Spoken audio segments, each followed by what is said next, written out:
ఒక గ్రామంలో రామయ్య అనే ఒక వ్యాపారి ఉండేవాడు. చిన్నప్పటి నుంచి ఎన్నో కష్టాలు పడుతూ ఒక చిన్న అంగడితో ప్రారంభమై పెద్ద దుకాణం వరకు అతని ప్రయాణం సాగింది. ఇదంతా అతని పట్టుదల మరియు నిజాయితీ వల్లే సాధ్యమయ్యాయి. రామయ్యకి ఇద్దరు కొడుకులు. పెద్దవాడు రఘు, చిన్నవాడు కిరణ్. రామయ్య ఇద్దరు కొడుకులకు చదువు చెప్పిస్తూనే వ్యాపారంలో మెలకువలు నేర్పించేవాడు. అతని కల ఏంటంటే తన ఇద్దరు కొడుకులు కలిసి వ్యాపారం చేసి తనకంటే పెద్ద స్థాయికి చేరుకోవాలని. కాలం గడిచింది. రఘుకి సునీతతో, కిరణ్కి శిల్పాతో వివాహం జరిపించాడు రామయ్య. మొదట్లో అందరూ కలిసి ఎంతో హాయిగా జీవించేవాళ్ళు.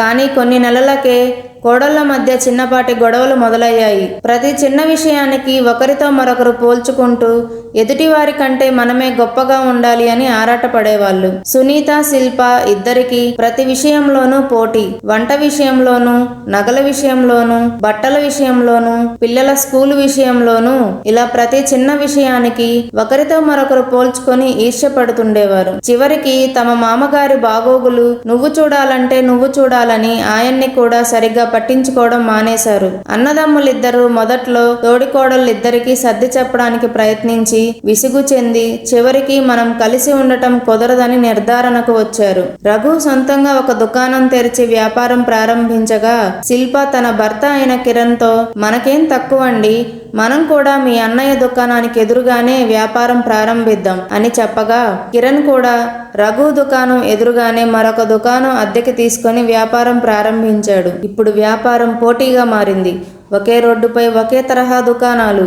ఇద్దరు సోదరులు ప్రత్యర్థులుగా మారిపోయారు. కొడుకులిద్దరి మధ్య పోటీ, కోపం, ద్వేషం పెరిగిపోయాయి. తండ్రిని కూడా పట్టించుకోవడం మానేశారు. ఆ తండ్రి మనసులో బాధ మాటల్లో చెప్పలేని పరిస్థితి. ఒకరోజు రామయ్య కనపడకుండా పోయాడు. ఆ మరుసటి రోజే రఘు మరియు కిరణ్కి ఒక ఉత్తరం వస్తుంది.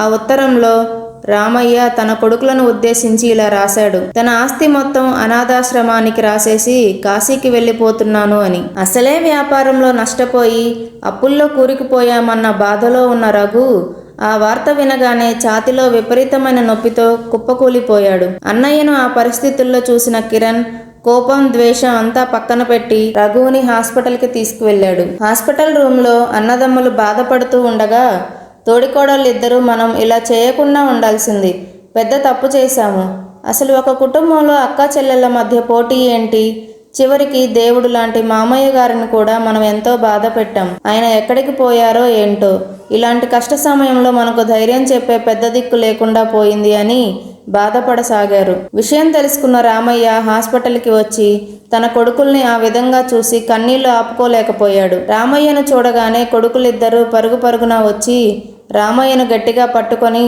నాన్నగారు, మేము ఈ రోజు నుంచి ఎప్పటికీ కలిసే ఉంటాము, మిమ్మల్ని చక్కగా చూసుకుంటాం, మీరు చెప్పిన విధంగానే వ్యాపారం చేసుకుంటాం, దయచేసి మీరు మాతోనే ఉండండి అని ప్రాధేయపడ్డారు. దానికి రామయ్య, ఇద్దరూ వేరువేరు వ్యాపారం చేసుకోండి, కానీ ఒకరికొకరు సహకరించుకోండి అని అన్నాడు. పెద్దవాడైన రఘు సిమెంట్ మరియు ఐరన్ దుకాణం పెట్టుకోగా రెండో వాడైన కిరణ్ టైల్స్ మరియు పెయింట్ షాప్ పెట్టుకున్నాడు. తన దగ్గర సిమెంట్ మరియు ఐరన్ కొనడానికి వచ్చిన కస్టమర్లకు తన తమ్ముడి దుకాణంలో పెయింట్ కొనమని సలహా ఇచ్చేవాడు రఘు. తన దగ్గర టైల్స్ కొనడానికి వచ్చిన వాళ్ళకి తన అన్న దగ్గర సిమెంట్ కొనమని సూచించేవాడు కిరణ్. రోజు రోజుకి వ్యాపారం ఎంతో అభివృద్ధి చెందింది. ఇరు కుటుంబాలు ఎంతో సంతోషించాయి. అప్పుడు వారికి అర్థమైంది, కలిసి ఉంటే కలదు సుఖమని. అప్పటి నుంచి అన్నదమ్ములు మరియు తోడికోడళ్ళు ఒకరికి ఒకరు సహకరించుకుంటూ మంచి లాభాలు గడిస్తూ కలిసిమెలిసి జీవించసాగారు. ఆస్తి పంచిన మనసులు విడిపోకూడదు అన్నది రామయ్య నేర్పిన పాఠం.